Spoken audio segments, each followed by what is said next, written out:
दोस्तों एक्सेल के इस फ्री कोर्स में आप सबका स्वागत है, जहां पर आज के इस वीडियो में हम कवर करने वाले हैं एक्सेल का एक इंपॉर्टेंट चैप्टर जो कि है कंडीशनल फॉर्मेटिंग। देखो नॉर्मली जब आप एक्सेल में होम टैब में आते हैं एंड होम टैब में जब आप आते हैं स्टाइल सेक्शन में, तो यहां पर आपको एक ऑप्शन देखने को मिलता है कंडीशनल फॉर्मेटिंग। जब आप इस पर क्लिक करोगे तो आपको मल्टीपल ऑप्शन यहाँ देखने को मिलेंगे एंड जब आप किसी भी सिंगल ऑप्शन पे क्लिक करते हो, जैसे हम क्लिक करते हैं हाईलाइट सेल रूल्स पे, तो आप देखोगे इसी एक ऑप्शन के अंदर आपको मल्टीपल ऑप्शंस यहाँ देखने को मिलेंगे। इसके साथ ही जब आप टॉप बॉटम रूल्स पे आओगे तो यहाँ पे भी आपको मल्टीपल ऑप्शंस देखने को मिलेंगे। सेम लाइक हम बात करें डेटा बार्स की, कलर स्केल्स की या फिर आइकन सेट्स की, जहां पे आपको मोर रूल करके भी एक ऑप्शन देखने को मिलता है। तो अगर हम आज के इस वीडियो की बात करें तो आज के इस वीडियो में हम कंडीशनल फॉर्मेटिंग एंड इसके जितने भी ऑप्शन अभी ऑन स्क्रीन आपने देखे, इन सभी को विथ प्रॉपर प्रैक्टिकल हम इस वीडियो में कवर करने वाले हैं। नो डाउट कि जो वीडियो ये आपके लिए फुल ऑफ इंफॉर्मेशन होने वाला है। आपसे बस इतनी सी रिक्वेस्ट है कि अगर ये वीडियो आपको यूजफुल और इन्फॉर्मेटिव लगे तो प्लीज इस वीडियो को लाइक और शेयर जरूर करें। तो बिना किसी देर के शुरू करते हैं इस वीडियो को। अब नॉर्मल ध्यान देते हैं कंप्यूटर स्क्रीन पे, जहां पे आप देख पा रहे हो कि मैंने स्टूडेंट्स का डेटा यहाँ पे प्रिपेयर किया हुआ है, जिसमें स्टूडेंट्स के नाम, उनके इंग्लिश के मार्क्स, हिंदी, मैथ, साइंस और एसएसटी। नॉर्मली यहाँ पे स्कूल के कुछ स्टूडेंट्स का डेटा हमने मैनेज किया। अब अगर हम बात करें कंडीशनल फॉर्मेटिंग के स्टार्टिंग के ऑप्शंस की, तो उसको हमें अटेम्प्ट करने के लिए इस तरीके के एक डेमोन्स्ट्रेशन की जरूरत है। अब अगर यहाँ पे हम प्रैक्टिकल की बात करें, नॉर्मली आप देख पा रहे हो कि हर एक स्टूडेंट ने हर एक सब्जेक्ट में अलग अलग मार्क्स यहाँ पे अटेम्प्ट किया।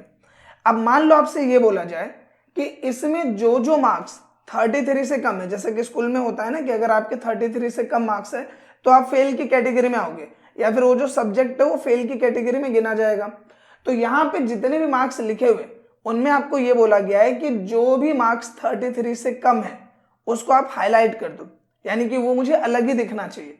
तो वो चीज आप कैसे करोगे? तो उसके लिए हम क्या करेंगे कि हम सबसे पहले तो इस पूरी रेंज को सेलेक्ट करेंगे। जैसे पूरी रेंज हमने इसको सेलेक्ट किया, इसके बाद आपको क्या करना है, आपको आना है कंडीशनल फॉर्मेटिंग में एंड यहाँ जाना है हाईलाइट सेल रूल्स में। इसमें सबसे पहला ऑप्शन मिलता है आपको ग्रेटर देन, और दूसरा ऑप्शन यहाँ पे मिलेगा लेस देन। एक ऑप्शन क्या है ग्रेटर देन, एक ऑप्शन क्या है लेस देन। तो अगर मैं ग्रेटर देन की यहाँ पे बात करूं, मैं क्या बोल रहा हूं, जो भी यहाँ पे मार्क्स है अगर वो 33 से ज्यादा है तो वो पास है, और 33 से जो कम मार्क्स है वो फेल की कैटेगरी में, यानी उनको मुझे हाईलाइट करना है। तो 33 से क्या मैं बोल रहा हूं, कम। क्या बोल रहा हूं, 33 से कम। तो कम के लिए हम किस में जाएंगे, लेस देन में। तो हम लेस देन में गए और मैं यहाँ पे बोलता हूं कि जो भी 33 से कम मार्क्स है, मैंने यहाँ लिखा 33। आप देखोगे जैसे मैंने 33 लिखा, एक ही बार में इस पूरे डेटा में से आप देखोगे जहां जहां 33 से कम है वो अपने आप हाईलाइट हो गया। अगर ये काम मैं मैनुअल करता, मैनुअल इन द सेंस कि मान लो कि मैं सेलेक्ट करता एंड यहाँ पे 1 बाय 1 इसका कलर चेंज करता, तो यहाँ पे मुझे कितना टाइम लग सकता था। एक तो पहले डेटा को ढूंढो, फिर डेटा को सेलेक्ट करो, फिर डेटा पे कलर अप्लाई करो, फिर उसके बॉक्स का कलर चेंज करो, तो कितना ज्यादा टाइम लगता। लेकिन यहाँ पे कंडीशनल फॉर्मेटिंग की मदद से मुझे कपल ऑफ सेकेंड्स का टाइम लगा एंड यहाँ पे हमने एक ही बार में पूरे डेटा में से डेटा को फिल्टराइज कर दिया। आई होप कि पॉइंट आपको क्लियर हुआ होगा। इसी के साथ नॉर्मली हम इसको सेलेक्ट कर लेते हैं एंड यहाँ कंडीशनल फॉर्मेटिंग में जाते हैं एंड आप जब लेस देन में जाते हो तो यहाँ पे आप नोटिस करोगे कि आपको और भी ऑप्शन यहाँ देखने को मिलते हैं। जैसे ये जो विथ वाला सेक्शन है, आप इसमें जाओगे तो यहाँ पे yellow with dark yellow text है, या फिर हम बात करें यहाँ पे रेड टेक्स्ट, जिसमें क्या होगा कि सिर्फ और सिर्फ जो टेक्स्ट है वो यहाँ पे रेड होगा। इसके साथ ही मान लो कि आप यहाँ पे गए एंड यहाँ पे मान लो कि आप रेड बॉर्डर सेलेक्ट कर लो। हम यहाँ पे डेटा डाल देते हैं कि 33 से जो कम नंबर है बस हमें उसे को हाईलाइट करना है। तो नॉर्मली जो फॉर्मेट का अगर हम बात करें तो वो आपको डिफरेंट पोर्शन पे देखने को मिल जाता है। जो भी पोर्शन आपको अप्लाई करना है वो आप यहाँ से अप्लाई कर सकते हो। आई होप कि पॉइंट आपको क्लियर हो गया होगा। अब यहाँ पे अगर हम बात करें दूसरे टर्म की, जो कि क्या है ग्रेटर देन, जिस तरीके से आपने देखा कि आपने कोई नंबर लिया और उससे कम रेंज में यानी उससे लेस देन में जो भी डेटा है उसको आप हाईलाइट कर सकते हो। सेम लाइक आप कोई नंबर दे रहे हो और उससे ग्रेटर देन में यानी उससे ऊपर की जितनी भी वैल्यूज हैं उन पे अगर आपको फॉर्मेटिंग अप्लाई करना है तो वो आप कर सकते हो। तो देखो सिंपली हम ग्रेटर देन में गए एंड ग्रेटर देन में जाने के बाद मैं यहाँ पे 33 को सेलेक्ट करता हूँ। ये मैंने 33 सेलेक्ट किया एंड इसका जो कलर है वो मैं कर देता हूँ ग्रीन, कि जो भी 33 से ऊपर का डेटा है उसका कलर हमें क्या रखना है, ग्रीन रखना है। तो अब आप देखो कि जो जो डेटा पास की कैटेगरी में उसमें क्या आ रहा है ग्रीन, और जो जो डेटा फेल की कैटेगरी है उसमें क्या आ रहा है रेड। तो इस तरीके से आप यहाँ पे हाईलाइटिंग अप्लाई कर सकते हो। अब आप यहाँ पे देखो कि जो 33 है वो हाईलाइट नहीं हुआ। आप यहाँ पे एक पॉइंट को समझो, मैंने क्या डाला था, लेस देन में 33, तो 33 से जो कम है, लेस देन है, उसमें क्या आया, रेड, और जो 33 से ऊपर है उसमें क्या आया, ग्रीन। लेकिन अगर कहीं पे 33 है तो उसमें कोई फॉर्मेटिंग आई नहीं। तो उसके लिए हम क्या करेंगे, हम इस डेटा को सेलेक्ट कर लेते हैं, कंडीशनल फॉर्मेटिंग में जाते हैं, हाईलाइट सेल रूल्स में जाके यहाँ पे जाएंगे इक्वल टू में, इक्वल टू में गए और हमने बोला कि अगर किसी बॉक्स में 33 है तो उसका जो कलर है वो आपको यहाँ पे कर देना येलो, और हमने किया ओके। तो इस तरीके से अगर आपको कोई एग्जैक्ट इक्वल वैल्यू ढूंढनी है तो उस बिहाफ पे भी आप फॉर्मेटिंग अप्लाई कर सकते हो। आई होप कि तीनों पॉइंट आपको क्लियर हो गए होंगे। इसको फिलहाल हम खाली कर देते हैं। हमने सेलेक्ट किया, कंडीशनल फॉर्मेटिंग में गए एंड यहाँ क्लियर रूल्स पे क्लिक करके clear rules from selected cell पे क्लिक करेंगे, ये पहले की तरह नॉर्मल हो जाएगा। अब यहाँ पे इसी रेंज को सेलेक्ट करते हैं, कंडीशनल फॉर्मेटिंग में जाते हैं, हाईलाइट सेल रूल्स में गए एंड यहाँ पे एक ऑप्शन मिलता है बिटवीन का। मान लो आपके पास कोई ऐसा डेटा है, जैसे मान लो कि आपके पास डेटा है सेल्स का, मैं आपको सेल्स का डेटा दिखा देता हूं। जैसे ये हमारे पास एक सेल्स का डेटा है, ठीक है। यहाँ पे नॉर्मली क्या है, कुछ स्टाफ है, अलग अलग डिपार्टमेंट से, एंड उन्होंने कुछ अलग अलग सेल यहाँ पे करी हुई है। अब मान लो मुझे ये देखना है कि हमारे पास कौन से इंप्लॉयज है जिन्होंने 5000 से लेके 10,000 के बीच में सेल्स करी है, 5000 से लेके 10,000 के बीच में सेल्स करी है। इस तरीके के डेटा को हाईलाइट करना है। तो हम यहाँ पे क्या करेंगे, इस रेंज को सेलेक्ट करेंगे, सेलेक्ट करने के बाद कंडीशनल फॉर्मेटिंग में गए, हाईलाइट सेल रूल्स में गए एंड या बिटवीन पे क्लिक करेंगे। क्लिक करने के बाद आप यहाँ पे रेंज डालो, जैसे रेंज क्या है कि 5000 से लेके 10,000 के बीच में, 5000 से लेके 10,000 के बीच में, और मैंने क्या यहाँ पे ओके। जो भी आपको कलर लेना है, सेम लाइक अभी हमने जो देखा था, तो जो भी आपको कलर लेना है आपने कलर सेलेक्ट किया एंड ओके कर दिया। तो आप देखोगे कि आपका ये जो डेटा है इसमें आपने इजीली यहाँ पे डेटा को फॉर्मेट कर दिया। बिटवीन की मदद से क्या है कि हमने एक स्टार्टिंग वैल्यू ली और एक एंडिंग वैल्यू ली, और उसके बीच का जो भी डेटा है उसको हमने यहाँ पे हाईलाइट कर दिया।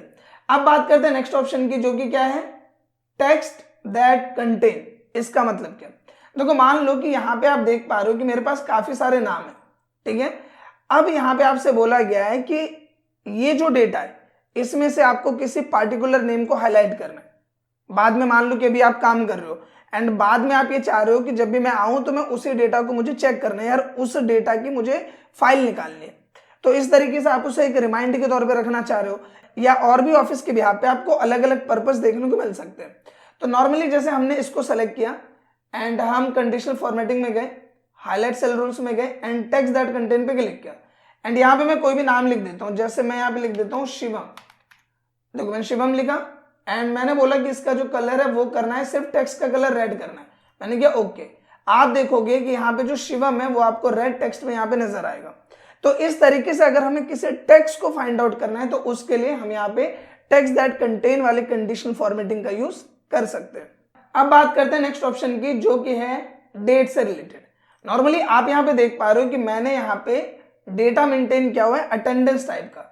आप यहाँ पे देखोगे कि मेरे पास स्टाफ के नाम है एंड उनका यहाँ पे जो है डिपार्टमेंट लिखा हुआ है एंड जो भी उनका सेल्स अटेंडेंस डेटा है, मान लो कि उन्होंने इस तारीख को कितना सेल किया है, इस तारीख को कितना सेल किया है, वो चीज मैंने लिखी है। लाइक ये जो राजेश है इसने 1 फरवरी को ये सेल करी है, 2 फरवरी को ये, 3 को ये, 4 को ये, 5 को ये, इस तरीके से मैंने डेटा यहाँ क्रिएट किया। अब मान लो कि कई बार आपके पास डेटा है इस तरीके का एंड अगर आपको डेट की बिहाफ पे फॉर्मेटिंग अप्लाई करनी है तो उसके लिए आप इस ऑप्शन का यूज कर सकते हो। जैसे हम डेट अकोरिंग में गए, अब यहाँ पे देखो क्या है, यस्टरडे। तो आज कितनी तारीख है, आज है 7 तारीख। ये वीडियो भले ही बाद में अपलोड होगी लेकिन आज जो मैं इसे रिकॉर्ड कर रहा हूँ तो आज 7 तारीख है। तो 7 तारीख के बिहाफ पे यस्टरडे यहाँ दिखा रहा है 6 फरवरी। अगर मैं यहीं पे जाके मैं कर दूं टुमारो यानी कि कल, तो यहाँ पे क्या रहा है 8 फरवरी। इसके साथ ही मैं चाह रहा हूँ लास्ट वीक का पूरा डेटा हाईलाइट करना, तो मैं यहाँ पे सेलेक्ट करूंगा लास्ट वीक। जैसे मैं लास्ट वीक सेलेक्ट करता हूं तो यहाँ पे क्या आ रहा है 1 फरवरी, क्योंकि अभी ये वीक चल रहा है और लास्ट वीक 1 फरवरी यहाँ पे शो कर रहा है। सेम लाइक अगर मैं बोलूं कि यहाँ पे दिस वीक, तो जैसे मैं दिस वीक करूंगा तो आप देखोगे 2 तारीख से लेके 8 तारीख का जो डेटा है वो यहाँ हाईलाइट हो रहा है डेट के बिहाफ पे। इसी तरीके से मान लो अगर मैं दिस मंथ करूं तो ये पूरी की पूरी रेंज यहाँ पे सेलेक्ट हो जाएगी। तो सिंपल सा कहने का मतलब क्या है कि अगर आपको डेट के बिहाफ पे डेटा पे कंडीशनल फॉर्मेटिंग करना है तो उसके लिए आप इस ऑप्शन का यूज कर सकते हो। इसके साथ ही आप मेरी एक बात और समझो, अभी जो यहाँ पे आप इसका यूज देख रहे हो ये बहुत ही बेसिक यूज है। जब आप जॉब पे वर्क करते हो तो जॉब पे कंडीशनल फॉर्मेटिंग का यूज फॉर्मूला के साथ में किया जाता है। जैसे मान लो कि आप कोई फॉर्मूला लगा रहे हो, लाइक आप वी लुकअप लगा रहे हो, या मान लो कोई और फॉर्मूला लगा रहे हो, सम इफ करके कोई फॉर्मूला लगा रहे हो, तो आप उन फॉर्मूलाज के साथ भी इस कंडीशनल फॉर्मेटिंग का यूज कर सकते हो। तो वो एक एडवांस पोर्शन है जो कि हम आगे सीखेंगे, बट मैं नॉलेज के लिए आपको बता रहा हूं कि कंडीशनल फॉर्मेटिंग का यूज उतना ही नहीं है जितना अभी आप स्क्रीन पे देख रहे हो, या फिर जो आपको ऑप्शन यहाँ पे दिए हुए हैं। एडवांस पोर्शन में फॉर्मूलाज को आपस में मिक्सअप किया जाता है एंड टूल्स के साथ भी फॉर्मूलाज का कोऑर्डिनेशन देखा जाता है। तो ये चीज जस्ट मैं आपको नॉलेज के लिए बता रहा हूं कि कंडीशनल फॉर्मेटिंग में पकड़ होना आपकी बहुत जरूरी है, क्योंकि फ्यूचर में आपको इसकी जरूरत बहुत ही ज्यादा पड़ने वाली है। अब यहाँ पे बात करते हैं नेक्स्ट ऑप्शन की, जो कि है डुप्लीकेट वैल्यूज। देखो नॉर्मली क्या होता है कि कई बार जब हम ऑफिस में डेटा प्रिपेयर कर रहे होते हैं तो गलती से हम एक ही डेटा को डबल डबल लिख देते हैं, या फिर मान लो कि आपका कोई जूनियर है, उसने आपको काम करके दिया एंड आपको ये चेक करना है कि कहीं उसने कोई एंट्री दो दो बार तो नहीं कर दी, यानी किसी एम्प्लॉय का नाम या कोई भी डेटा उसने डबल डबल तो नहीं लिख दिया। तो उस केस में आपको डुप्लीकेट वैल्यू चेक करनी है। तो डुप्लीकेट वैल्यू चेक करने के लिए यहाँ पे कंडीशनल फॉर्मेटिंग में आपको ऑप्शन मिलता है डुप्लीकेट वैल्यूज का। तो सिंपली आप क्या कर सकते हो, जैसे हमने इस रेंज को सेलेक्ट किया एंड मुझे इसमें चेक करना है कि किसी भी एम्प्लॉय का नाम यहाँ डबल डबल बार तो नहीं आ गया। तो सिंपली हमने इसको सेलेक्ट किया, कंडीशनल फॉर्मेटिंग में गए एंड यहाँ डुप्लीकेट वैल्यू पे क्लिक किया एंड मैंने सिंपली किया ओके। अब आप यहाँ नोटिस करो कि यहाँ पे राजेश, महेश और सुरेश ये तीनों हाईलाइट है। अगर मैं सुरेश की बात करूं तो एक बार सुरेश ये रहा, एक बार ये है, एक बार ये है। अगर मैं राजेश और महेश की बात करूं तो देखो ये भी यहाँ पे डबल बार लिखा हुआ था। तो इस तरीके से अगर आपके डेटा में आपको डुप्लीकेट वैल्यूज चेक करनी है तो आप इस तरीके से इसका यूज कर सकते हैं। अब आई होप कि आपको ये सभी ऑप्शन क्लियर हो गए होंगे। इसके हमने सारे ऑप्शन कवर कर लिए। अब यहाँ पे बात करते हैं टॉप एंड बॉटम रूल्स की। इसका क्या यूज है, जैसे नॉर्मली ऑन स्क्रीन आप देख पा रहे हो कि हमारे पास यहाँ पे डेटा है, हमारे पास यहाँ पे सेल्स का डेटा है। अब मुझे ये देखना है कि इसमें से टॉप 5 सेल्स कौन से हैं। जैसे यहाँ पे देखो किसी ने 7,000 की सेल करी, किसी ने 8,000 की करी, किसी ने 5,000, किसी ने 6,000, किसी ने 4,000। मुझे ये चेक करना है कि इसमें से टॉप 5 सेल्स कौन सी है या फिर कितने नंबर्स की है। तो मैं यहाँ पे इस पूरी रेंज को सिलेक्ट करता हूँ एंड मैं एक शॉर्टकट बताता हूँ आपको रेंज को सिलेक्ट करने का। देखो ऊपर में आप सिलेक्ट करो, कंट्रोल शिफ्ट को दबाओ एंड डाउन एरो की प्रेस करो, आप देखोगे नीचे तक एक ही बार में सिलेक्ट हो जाएगा। आपको माउस से सिलेक्ट करने की जरूरत नहीं पड़ेगी। आप सिंपली आओ कंडीशनल फॉर्मेटिंग में, टॉप एंड बॉटम में जाओ एंड टॉप 10 आइटम्स पे क्लिक करो। मुझे कितने चाहिए, मुझे चाहिए टॉप 5। मैंने यहाँ पे टॉप 5 डाले एंड मैंने सिंपली इसको ग्रीन कलर के साथ में सेलेक्ट एंड यहाँ पे प्रेस किया ओके। अब आप देखोगे कि मुझे टॉप 5 डेटा यहाँ पे शो कर रहा है। नॉर्मली आप देखोगे एक सेल है यहाँ पे राजेश महेश की एंड एक सेल है यहाँ पे सुरेश की और एक सेल है यहाँ पे जयप्रकाश की और एक सेल है यहाँ पे राजेश की। तो नॉर्मली आप यहाँ पे देख पा रहे हो कि टॉप 5 सेल्स इजीली मैंने यहाँ पे फॉर्मेट कर दी। इसी तरीके से मान लो कि आपको वो डेटा देखना है कि सबसे बिलो 5 सेल्स कौन से, जैसे इसी सेल्स में हमें देखना है कि सबसे बेकार 5 सेल्स कौन से। तो हम यहाँ पे गए टॉप एंड बॉटम में एंड बॉटम 10 आइटम्स पे क्लिक करो, क्लिक किया एंड यहाँ पे सिंपली हम 5 डालते हैं एंड हम इसको रेड कलर के साथ ओके कर देते हैं। तो जो सबसे बेकार 5 सेल्स है वो आपके सामने आ जाएगी कुछ इस तरीके से। तो इस तरीके से आप इसका यूज कर सकते हैं। अब इसके बाद सिंपली हम इसको सेलेक्ट करते हैं एंड सेलेक्ट करने के बाद हम यहाँ जाएंगे कंडीशनल फॉर्मेटिंग में एंड क्लियर रूल पे सेलेक्ट करके clear rule from selected cells पे क्लिक कर देंगे एंड ये रूल यहाँ से हट जाएगा। अब यहाँ पे सिंपली देखो कि यहाँ पे आपको और भी ऑप्शंस देखने को मिलते हैं। एक मिलता है top 10%, bottom 10%, above average and below average. यहाँ पे थोड़ा सा आपको ध्यान देना है, ये बहुत ही इजी लेकिन कई बार कैंडिडेट्स को कंफ्यूज करते हैं, तो थोड़ा सा आपको ध्यान देना है। देखो यहाँ पे टॉप 10% का मतलब क्या है, जैसे कि अगर मैं बात करूं यहाँ पे हमारे पास देखो काफी लंबा चौड़ा डेटा है। अब अगर मैं इस डेटा के टॉप 10 डेटा की बात करूं या फिर मैं डेटा की बात कर रहा हूं कि इस डेटा का 10%, तो डेटा का 10% मतलब क्या हुआ। जैसे यहाँ पे आप देखो कि मेरे पास डेटा है लगभग 61 लोगों का या फिर 60 लोगों का, तो 60 लोग का 10% कितना हुआ 6, 60 का 10% कितना हुआ 6। तो अगर मैं यहाँ पे जाऊं टॉप 10% में तो यहाँ पे 60 लोगों में से सिर्फ 6 लोगों का टॉप डेटा मुझे दिखाएगा, यानी इस पूरी सेल्स में जो भी टॉप 6 सेल्स है वो मुझे दिखाएगा। आई होप के पॉइंट समझ में आ रहा होगा। अगर यहाँ 50 लोग के डेटा में से हम ढूंढ रहे हैं तो 50 का 10% कितना हुआ 5, तो फिर मुझे 5 लोग का दिखाएगा। अगर 40 लोग हैं तो 4 लोग, और अगर 30 लोग का डेटा देख रहे हैं तो 3। आई होप के पॉइंट क्लियर हो पा रहा होगा। प्रैक्टिकली इसको देखते हैं। जैसे हम इस पूरी रेंज को सेलेक्ट करते हैं, ये रेंज है, कंट्रोल शिफ्ट को होल्ड किया एंड डाउन एरो की प्रेस एंड नीचे तक सेलेक्ट होने के बाद आपको क्या करना है कि आपको यहाँ पे जाना है सिंपली कंडीशनल फॉर्मेटिंग में एंड यहाँ पे जाके टॉप 10% पे क्लिक कर दो एंड सिंपली हम यहाँ पे कर देते हैं ओके। अब आप यहाँ नोटिस करो कि यहाँ पे 60 लोग का डेटा है, तो 60 का 10% कितना हो 6। आप देखो 1 2 3, हम नीचे आ रहे हैं 4 5 एंड 6। मैं आपको इसे जूम आउट करके दिखा देता हूं, आई होप कि आपको शो हो रहा होगा ये 1 2 3 4 5 6। तो नॉर्मली इस तरीके से आप यहाँ पे इसे नोटिस कर पा रहे होंगे। इसी तरीके से मान लो कि हमारे पास यहाँ से 20 लोग का डेटा है, तो उसका 10% कितना हुआ 2। तो हम क्या करते हैं, पहले इस रेंज को सेलेक्ट करते हैं एंड यहाँ से हम कंडीशनल फॉर्मेटिंग को रिमूव कर देते हैं। क्लियर रूल में गए, clear rules from selected cell पे क्लिक किया। अब यहाँ पे देखो मैं 20 लोग के डेटा के बिहाफ पे आपको शो कर रहा हूँ। यहाँ पे हमने 21 तक सेलेक्ट किया, एक रो है ये स्टाफ डिपार्टमेंट सेल्स वाली, हमने सेलेक्ट किया एंड सिंपली हम इस रेंज को सेलेक्ट कर लेते हैं, पूरा नहीं सेलेक्ट करना हमें। कंडीशनल फॉर्मेटिंग में गए, टॉप में गए एंड टॉप 10% पे क्लिक किया। आप देखो कितना डेटा आया, सिर्फ 2 लोग का डेटा है, क्योंकि 20 लोग के बिहाफ पे 10% कितना हुआ 2। तो इस तरीके से ये वर्क करता है। सो आई होप के पॉइंट आपको क्लियर हो गया होगा। सेम लाइक जैसे हमने टॉप किया, इसको हम रिमूव करते हैं, क्लियर रूल में गए, इंटायर शीट पे क्लिक किया एंड इसी तरीके से अगर हम यहाँ जाए बॉटम में, बॉटम 10%, तो नॉर्मली जो 20 लोगों में से 10% यानी 2 लोग हैं, तो 2 लोग जो सबसे बेकार सेल करिए उनका डेटा हाईलाइट होगा। तो टॉप में क्या है कि जितना भी डेटा है उसका 10% में सबसे टॉप वाली सेल, और अगर बॉटम की बात करें जितना भी डेटा है तो उसमें बेकार में सबसे बेकार 2 सेल्स। आई होप ये पॉइंट आपको क्लियर हो गया होगा। इसके साथ ही यहाँ पे एक टर्म और है जो कि है अबव एवरेज और बिलो एवरेज। इस पॉइंट को समझते हैं कि अबव एवरेज और बिलो एवरेज से क्या मतलब है। देखो सबसे पहले हम क्या करेंगे, हम इस रेंज को सिलेक्ट करते हैं एंड इसका एवरेज निकालते हैं। तो मैं यहाँ पे इक्वल करता हूँ एंड यहाँ पे एक एवरेज सेल निकालता हूँ कि एवरेज सेल कितनी हो रही है हमारी कंपनी में। तो हमने लिखा एवरेज, टैब किया एंड इस रेंज को सिलेक्ट करके इसका एवरेज हम यहाँ पे निकाल लेते हैं। ब्रैकेट के बंद, प्रेस करेंगे एंटर। तो एवरेज सेल कितनी आ रही है इस पूरी सेल में 6,362 रुपए, ठीक है। अब अगर मैं इस रेंज को सेलेक्ट करता हूं एंड यहाँ कंडीशनल फॉर्मेटिंग में जाता हूं एंड सेलेक्ट करता हूं अबव एवरेज और करता हूं ओके, तो अब यहाँ पे क्या हुआ, जो ये एवरेज हमने निकाला इस पूरे डेटा का, उस डेटा के बिहाफ पे जो भी इससे ऊपर की सेल्स है वो यहाँ पे हाईलाइट होगी। आप नोटिस कर लो कि यहाँ पे 6,362 है। अगर मैं इस सेल को मॉडिफाई कर दूं, जैसे मैंने यहाँ पे मॉडिफाई कर दिया 6,500,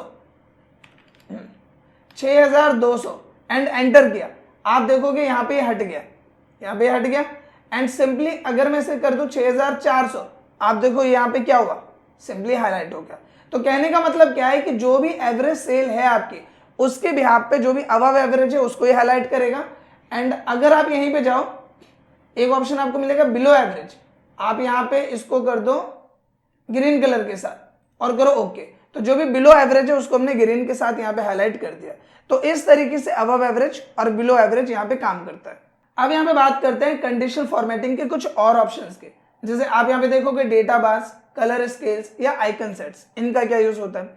बेसिकली अगर आपके डेटा की बात करें, उस डेटा को आप एक ऐसे व्यू में दिखाना चाहते हो जिसमें उनकी प्रोग्रेस को आप शो करना चाहते हो। एग्जाम्पल के लिए जैसे कि ये एक डेटा है हमारे पास, इस डेटा में 92 जो है वो ज्यादा नंबर है, और अगर हम बात करें यहाँ पे 38 तो वो एक कम नंबर है। तो अगर मैं एक ग्राफ बनाऊं तो 98 का ग्राफ ऊपर जाएगा और 38 की बात करूं तो उसका ग्राफ नीचे की तरफ होगा, यानी उससे कम होगा। तो अगर हम इस डेटा बार्स की बात करें तो इसके बिहाफ पे आप डेटा की प्रोग्रेस को शो कर पाते हो। जैसे मैंने इसको सेलेक्ट किया, कंडीशनल फॉर्मेटिंग में गए एंड डेटा बार्स में जाके यहाँ पे सिंपली सेलेक्ट किया। अब आप देखो मैं कोई सा भी सेलेक्ट कर लूं, यहाँ पे जैसे मैंने ये सेलेक्ट किया, आप देखोगे जिसके नंबर ज्यादा है वो आपको ज्यादा हाईलाइट देखने को मिलेगा एंड जिसके नंबर कम है वो आपको कम हाईलाइट देखने को मिलेगा। तो इस तरीके से इसका यूज होता है। सिंपली हम इसको सेलेक्ट करते हैं एंड यहाँ पे जाते हैं एंड डेटा बार्स में जाके हम सेलेक्ट करते हैं कोई दूसरा। जैसे आप यहाँ पे देखो मल्टीपल हम सेलेक्ट कर रहे हैं तो उसके भी आप यहाँ पे अप्लाई हो रहा है। इसी तरीके से अगर हम कलर सेट्स की बात करें, जैसे आप यहाँ पे देखोगे मल्टीपल कलर है, पहले मैं क्या करता हूँ यहाँ क्लियर रूल कर देता हूँ। क्लियर रूल का मतलब क्या है यहाँ पे कि जो भी आप कंडीशनल फॉर्मेटिंग अप्लाई करते हो, आप नई कंडीशनल फॉर्मेटिंग अप्लाई करने से पहले पुराने वाले को यहाँ से हटाओ ताकि वो अच्छे से काम करे। तो यहाँ 2 ऑप्शन है, एक है clear rule from selected cell, जैसे मैंने अभी सेलेक्ट किया और तब मैं क्लियर रूल कर रहा हूँ, तो जितने एरिया को मैं सेलेक्ट कर रहा हूँ उसी पे से कंडीशनल फॉर्मेटिंग हटेगा। लेकिन अगर मैं इंटायर शीट करूँ तो इस पूरी शीट में मैंने कहीं पर भी कंडीशनल फॉर्मेटिंग अप्लाई की होगी वो वहां से हट जाएगा। आई होप कि पॉइंट आपको क्लियर हो पा रहा होगा। तो सिंपली हम इसे हटा देते हैं। हटाने के बाद हम इसको सेलेक्ट करते हैं, कंडीशनल फॉर्मेटिंग में जाते हैं, कलर स्केल पे क्लिक करके नॉर्मली यहाँ पे एक कलर को हम चूज कर लेते हैं। अब आप देखो मैंने ये वाला कलर यहाँ पे चूज किया। अब देखो जिसमें नंबर ज्यादा है उसमें ग्रीन आ रहा है, जिसमें नंबर कम है उसमें रेड है, जिसमें ठीक ठाक नंबर है उसमें देखो लाइट ग्रीन है। तो इस तरीके से हम यहाँ पे कलर के बिहाफ पे एक फॉर्मेटिंग यहाँ पे अप्लाई कर पाते हैं। अब यहाँ पे बात करते हैं कंडीशनल फॉर्मेटिंग से रिलेटेड इस लास्ट ऑप्शन के, जो कि है आइकन सेट। सेम लाइक जैसे आपने अपने डेटा की प्रोग्रेस को शो करने के लिए अलग अलग फॉर्मेट यहाँ पे चूज किए, उसी तरीके से आइकन सेट भी है। पहले हम क्या करते हैं, क्लियर रूल पे जाके इसको हटा देते हैं, फिर आपको यहाँ पे जाना है एंड सिंपली आइकन सेट पे जाना है। अब नॉर्मली आपने इस वाले को सेलेक्ट किया एंड सिंपली आप यहाँ नोटिस करोगे कि जो नंबर कम है उसमें डाउन एरो शो कर रहा है, जो नंबर यहाँ पे ठीक ठाक है उसमें येलो वाला शो कर रहा है, एंड जो नंबर ज्यादा है उसमें ग्रीन यानी कि अप रेंज यहाँ पे शो कर रहा है प्रोग्रेस की तरह। तो सिंपली हम क्या करते हैं, हम इस रेंज को सेलेक्ट करते हैं। सेलेक्ट करने के बाद हम यहाँ पे गए एंड यहाँ पे आइकन सेट में आप नोटिस करोगे कि जो आपका मोर रूल्स है इसमें और भी ऑप्शन आपको देखने को मिल जाते हैं। सबका मतलब वही है, कम नंबर तो कम बेसिस, ज्यादा नंबर है तो ज्यादा बेसिस पे हाईलाइटिंग आपको देखने को मिलती है। यहाँ पे मोर रूल की अगर हम बात करें तो जो भी चीज आपने अप्लाई करी है, जैसे सिंपली आप देखोगे कि मैंने यहाँ पे एरोज अप्लाई किया, when value is greater than 67 तो यहाँ पे ये ग्रीन शो करेगा, when value is less than 67 and greater than 33 तो वो यहाँ पे येलो शो करेगा, एंड अगर वो रेड है व्हेन लेस देन 33 तो वो यहाँ पे रेड शो करेगा। तो इस तरीके से यहाँ पे चीजें अप्लाई है। अगर मान लो कि मैं यहाँ पे चीजें चेंज कर दूं तो मैं क्या करता हूँ, यहाँ पे परसेंटेज को हटा के पहले तो नंबर करता हूँ एंड यहाँ पे मैं डाल देता हूँ 50। अब आप देखोगे यहाँ पे अगर 50 नंबर है तो यहाँ पे येलो वाला पोर्शन आ रहा है, लेकिन मैं क्या बोल रहा हूँ, अगर नंबर 50 से भी ज्यादा है तो यहाँ पे क्या आना चाहिए, ग्रीन आना चाहिए। सेम लाइक हम यहाँ पे भी नंबर सेलेक्ट करते हैं एंड यहाँ पे मैं डाल देता हूँ 33 कि 33 से अगर ज्यादा है तो यहाँ पे येलो आना चाहिए, एंड 33 से भी कम है तो यहाँ पे क्या होना चाहिए, रेड होना चाहिए। इस तरीके से मैंने दिया है एंड सिंपली मैं करूंगा ओके। अब आप देखोगे अगर 50 से भी ज्यादा है तो यहाँ पे क्या आ रहा है, ग्रीन आ रहा है। आप देखो 50 से ज्यादा है ग्रीन, एंड अगर 50 से कम है तो यहाँ पे क्या आ रहा है, येलो, एंड सिंपली जो हमने नंबर दिया था 33 उससे कम है तो यहाँ पे क्या आ रहा है, रेड, जो कि ऑन स्क्रीन आप देख पा रहे हो। तो इस तरीके से आप अपने हिसाब से भी यहाँ पे जो रूल्स हैं उसको मैनेज कर सकते हो। तो बेसिकली मोर रूल्स में जाके वही चीज होती है, आप अपने भी यहाँ पे फॉर्मेटिंग को चेंज कर सकते हो। आई होप कि दोस्तों कंडीशनल फॉर्मेटिंग से रिलेटेड जितने भी ऑप्शंस हैं वो सब आपको क्लियर हो गए होंगे। यहाँ पे दो मेन टर्म और आपको देखने को मिलते हैं, एक है न्यू रूल और एक है मैनेज रूल, जो कि एडवांस एक्सेल का पार्ट है, एंड ये हम तब सीखेंगे जब आप कंडीशनल फॉर्मेटिंग का एडवांस लेवल सीखने के लिए रेडी हो जाएंगे। उसके लिए अभी आपको एक्सेल पूरी तरह से सीखना जरूरी है, एंड एक्सेल में फॉर्मूला मिक्सिंग या फिर फॉर्मूला एंड टूलबार मिक्सिंग आपको आना जरूरी है। तभी ये सब चीजें आप करोगे तो इनका मीनिंग रहेगा। एज अ स्टार्टिंग या एज अ बेसिक्स अभी आपको वहां जाने की जरूरत नहीं है। आई होप कि दोस्तों कंडीशनल फॉर्मेटिंग से रिलेटेड जो ट्यूटोरियल था ये आपको पसंद आया होगा, एंड इसमें जितनी भी चीजें हमने कवर की वो सब आपको समझ में आए होंगे। अगर वीडियो आपको अच्छा लगा है तो प्लीज इस वीडियो को लाइक करें, शेयर करें, साथ ही कमेंट करके अपना फीडबैक जरूर दें। मिलते हैं नेक्स्ट वीडियो में, तब तक के लिए थैंक यू।